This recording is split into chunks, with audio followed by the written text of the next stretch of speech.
How the fuck did I get all the way over here? Welcome back to Digi Bros, everybody. What's up? Victor just found the Miku pins that were supposed to come in my what the fuck is that thing Yeah, called? I did. Your fucking bitch box. I don't know. The box that I did the video about the other day. Swag box. With the crazy visuals. Yeah, you remember in the videos I was like, oh, there's no pins. I don't know what happened. Well, the pins apparently fell in between the cushions of the couch in the process of opening the box. So there they are. Yay. Victor, why don't you talk about that fucking lens you got? That's something you could talk about. I don't want to talk about that. It's not interesting. What? It's totally interesting. I got the new Canon 50mm prime lens f1.8. Cheap as fuck lens. Got it for $125. I had a $50 gift card, so I got it for like $80 after tax. What's It's it a cheap do? lens. Why'd you get it? I got it because I can use it in low light situations for cheap, shitty, low-ha videos because I always end up in some fucking dark, dim-lit bullshit place where I can't fucking get by with my actual good lenses, so I had to get some fucking cheap lens so I can actually see in the dark. Which is cool as fuck. Which is great, yeah. It's gonna be good for random shit with content, so I don't have to do a bunch of fucking lighting. Yes, it's perfect. Like, it's... The funny thing about it is, like, you're making it like, oh, this cheap-ass lens, and I'm like, this sounds like the lens of my dreams. Yes. Like, I want one of these. Like, the problem with it is that it doesn't have good stabilization and things, so it's like, for any complex stuff, it's gonna be kind of useless, but for, like, basic shit, it's very good. it's what we used to film all the drinks on the bar today for the Jing video, and A it drink looked on the bar. great. And it wouldn't have looked great, because I had already taken footage of making the Kia Royale with more lighting than we used today, and it looked dimmer and worse. I mean, you also don't know what you're doing, and it's on a phone, true. So, but yes, it it's very doesn't matter useful. if I know what I'm doing. The lens is all you did was pretty point ideal. and shoot. The lens just made it so it fucking didn't matter what the lighting was like. Yeah. So yeah, Quite ideal. it's great for the kind of shit that I do and that you do for Yaloha, at least. It seemed How do I pretty get this fucking fucking useful. piece of fridge? Like, I know And it's here now. It's funny because Do you like recognize it? Yeah. because the first thing Victor said was like, we could shoot in your room no problem because like my room is super low light. People, okay. I made this video on Digibro After Dark like almost 2 months ago about like the state of my state of mind at the time, and I guess I came off pretty depressed, and I was kind of like, you know, in like an existential type mood. But like the way the video is filmed, I was sitting like right under the light, and it was casting like really harsh shadows on my face and stuff. And I didn't light myself. I just had the room light on because it was like a turn on my camera and start talking type thing. But people were all like, you know, if you want to get out of your depressive mood, light your room better. Like, they were literally saying that my room is so dark that it looks depressing. Dark. Now, mind you, it came off darker because of the camera, and I spend most of my time looking at a screen, which is a lot brighter, you know. And my screen is turned down. My screen's only at like 35 to 40% brightness, and it's still much brighter than the rest of my room. But yeah, it is a very dimly lit room. So when we try to shoot in here, it's not just the fact that there's like the light bulb that's in here is not very bright. It's hard to light this room. Like, you can point 4 lights at me and it still looks dark on a camera. Yeah, because we have shitty lights for one. Yeah, but this room eats light because there's tons of black in here. There's like all the curtains are black, all the shelves are black. So like it just has this, and it's huge, like land space wise. There's not a lot of places for like light to. I just took a dude off of a boar as a wolf. So yeah, it's a very dark room and it's hard to light. So Victor was like, "Oh yeah, we could shoot in your room with this thing because it can shoot so low light." So we were like, "All right, sweet, let's do this unboxing video," because this box just showed up on my stairs, and all we had was one window open. Yeah. Which, if you watch one of my vlogs that's shot during the day, what's a good example? I'm sure you could find any of the like the videos where I'm announcing like new Psycho Pass or Sword Art Online videos. Like, watch one of those. Those are filmed on my phone, usually with all of my windows open, like all 3 windows, all 3 curtains open, and that's how bright they get. Then look at the video with the unboxing. That was one window open with this new lens, and it looks like fucking God himself is standing off screen next to me. Like, it's too bright. Yes. It's oversaturated, like over That was my fault. Couldn't what's fix the that. word I'm looking for? Overexposed. Overexposed. Overexposed. My So- genitals are overexposed. So yeah, These that's nuts. that's what that lens can do. I think it's pretty exciting. It's dope. I'm happy I got it for so cheap. I've been meaning to buy it for a long time. Yeah. But I was like, do I want to spend money on this? When I guess it'll make me the money back from doing shitty low budget videos. Maybe at some point I'll buy a nicer camera and get one of those. One of the reasons I haven't been buying a lot of gear is just because I don't want to buy shit that's not going to pay for itself eventually. Where it's like, I'm not going to buy nice shit to film shitty dinky Aloha videos with, Right. you know, because it's not paying for itself. It's just like why am I buying Actually, equipment that's not making me more money? I won't ever get that lens because it has a very careful focus. Yeah. Like, you have to focus really specifically on an Yes, you object, do. and you'd never be able to do it with solo. I mean, there is an autofocus, camera. but I would not trust it super heavily. Not at all. I don't trust any autofocus. It's mostly for I've never photography. used an autofocus that I thought was okay. The one on my phone will constantly, like, Because autofocuses are meant for photography and not right, necessarily not for video. If you try to use the autofocus on my phone, it constantly focuses on anything that moves. So, and I move my hands a lot when I talk. So, if you watch some of my earlier vlogs, That's right, I have the fucking that thing where I happens can a just... lot. I forgot I had this, and I can just call Epona wherever the fuck I want. I didn't know you didn't realize. Doopy dippity She doo! just fucking Oh, ran into sweet! the wall. Way to eat shitty, Pona. I mean, Assquake. So, advantages and disadvantages of this couch so far. Advantages, extremely comfortable. Yeah. Disadvantage. Disadvantage. I feel very comfortable and not very energized at all.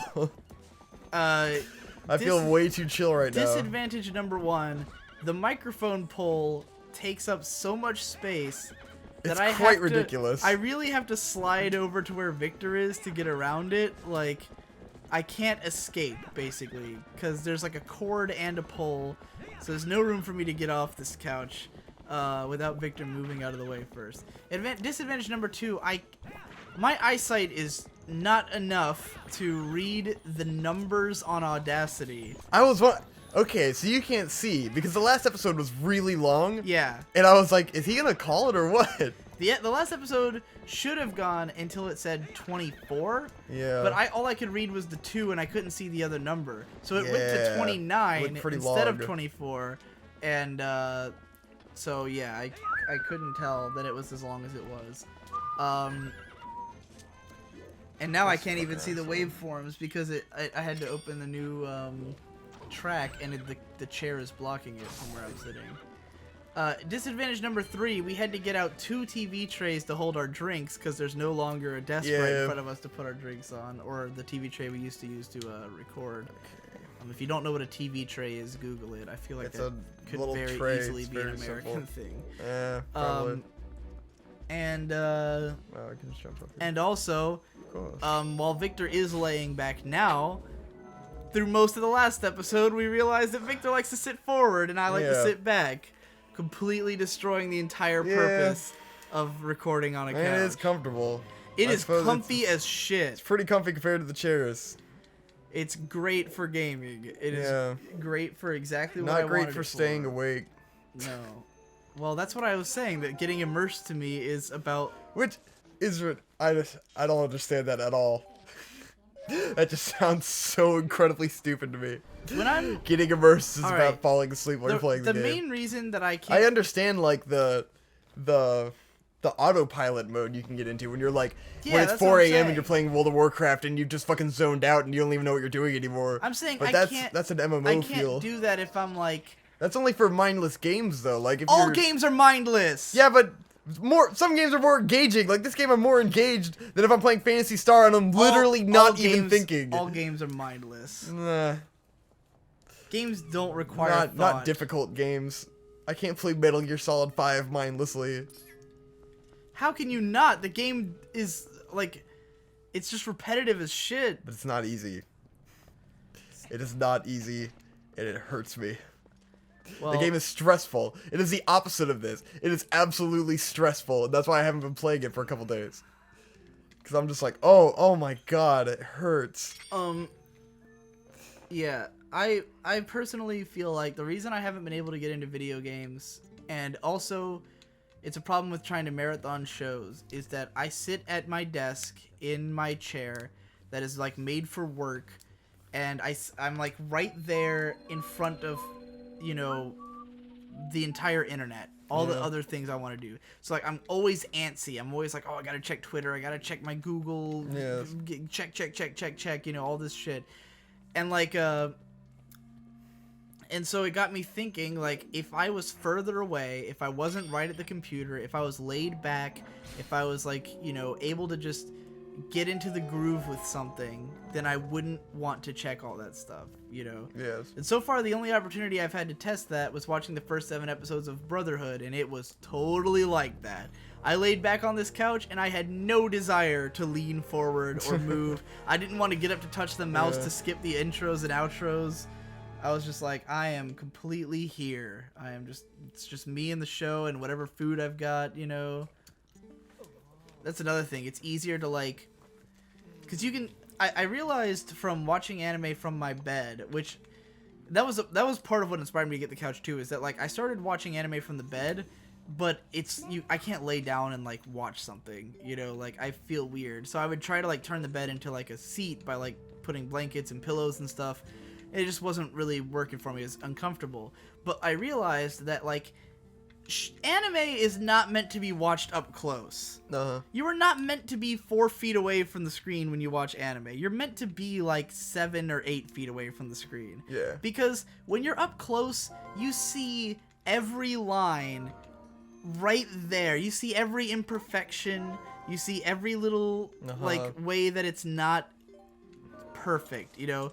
When you're back, you don't notice any of that. Like, you don't notice if it's 720p that's been stretched up to 1080, you know, like if it's like or if it's pixelated, or, you know, all the background details that don't look right. It just looks like a whole thing that's over there. Yeah. It's also a lot easier to read the subtitles and see the picture at the same time. You never feel like you're looking down or anything like that. So I realized that you really I mean, and they make these shows intending for you to sit away from it. They think of it as it's going to be on a TV, you're going to be on a couch, you know? Like that's the way it's made. It's not made for your scrutiny at fucking 1 foot. Like my screen is right in front of my chair. Like I sit real close to my screen. So like that is true. It's very close to you. My screen is like pushed way back. Yeah, mine is like right in my fucking it basically goes this, like, my keyboard is on the edge of my desk, and my monitor is about 4 inches behind my keyboard. So it is right in front of my fucking face. And I realized that shows aren't made to be watched that close. They're made to be watched farther away. What and I've a revelation. A bunch of times from sitting on the bed. So then I was like, if I got a couch, I wouldn't be so close. I'd see stuff the way it was meant to be seen. And it'd be comfortable. And I think I basically confirmed all of that within 7 episodes of Brotherhood. Don't put your arm behind me, man. Why? I don't know. I'm aware of it now. It was there the whole time. I just moved it for a second, and so you noticed. It hurts. 300 rupees. What a fucking asshole. I think I might have dropped some ice cream on my knee because there's 296 rupees. I gotta get 5 rupees. The fuck is this shit?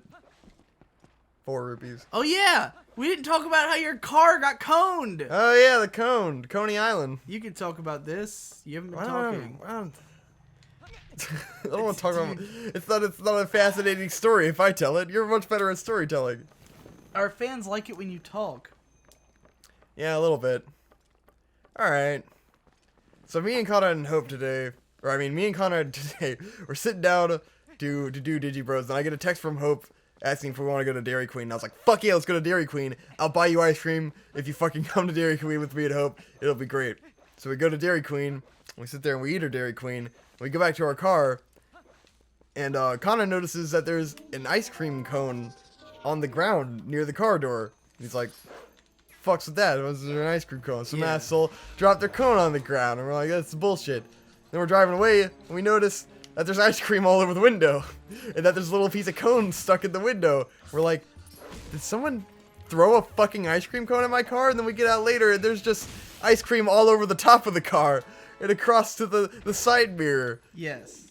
Yeah. There's an amount of ice cream on the car that would suggest that Someone threw an ice cream someone cone at my fucking car. Someone had assaulted the car with the remains of their ice cream cone. Like, you would think it was an accident if it was just on the window and on the ground, but it had managed to get all the way onto Victor's, like, the cone, Yeah. the impact site of the cone was on my window as a passenger. And there was ice cream on the driver's side side view mirror. So this ice cream had gotten all the way across the car. And we have no idea why or who. We didn't see it happen. The car was like almost within eyesight from where we were sitting. But yeah, someone totally coned Victor's car. And we don't know why. No idea why. Some fucking asshole. Like, we thought maybe for a second we were like, because we had kind of like been like joking about like Donald Trump and stuff. So we were like, maybe someone did it for that. But then like no one saw us get into or out of the car. Yeah. Like the car was far enough away that no one would have saw that we were in that car. So weird. like it just seems like a random act Very of fucking weird. ice cream violence. Ice cream violence, people. Voted up. Biggest problem in the universe. Ice cream. Ice cream violence. Wouldn't this fall into like Wash Me? That was one of the problems Was I it? voted. I don't know. It was when he was bringing the problem of people like writing on people's car, like that's like writing on a dirty car. That's kind of fucking bullshit. People write like "wash me," but like he was telling the story, and he was saying that someone had drawn a dick on his car, and he's going in about how mad he is about this dick being drawn on his car. And he's like got a picture and everything, and then eventually after like 5 to 10 minutes of Dick like ranting about this, Maddox reveals that he drew the dick on his car. Who the fuck else? Fucking amazing. That is awesome. I don't remember if I've seen that. Heard it, you mean? Yeah, heard it. It's one of the best. It's pretty wonderful. That and the most elaborate prank ever by fucking Asterios Kokonos. Did you hear that episode, the 50th episode one or 52nd, where Asterios visited them? Yeah. It was. I don't remember what happens though. Okay, Asterios Kokonos, who's a regular like guest on the show and friend of the show, when the show started, they had him on Skype, and they were saying that they had just spent 2 hours figuring out how to make Skype work to have him as a guest on Skype, and then because he lives like across the country, and then like 30 seconds into the episode, after they've described how hard they had to work to get him on Skype, he walks into the studio. Oh my holding god. his phone. And it turned out he had been sitting in his car outside. He had flown in. He'd flown in without telling anyone except for Sean, the audio engineer. Sat in his car, Oh my figuring God. out Skype for 2 hours. And then comes into the studio to prank them. Oh my because god. his problem was uninvited guests. Ha! So, yeah. He goes through Wonderful. all that trouble just for that prank. And they were like, this is the most advanced prank anyone's ever pulled on us. The fact that he flew in and didn't tell them and showed up and dicked around on Skype for 2 hours. They were so mad. That is badass. It was pretty fucking The great. determination. Are you fucking ready? What's gonna happen? What am I ready? We're Oh going god, to it's an uku. Skyland. An ubu. A doo-doo. Ookadoo, boo boo It's an uka-poo-poo. boo.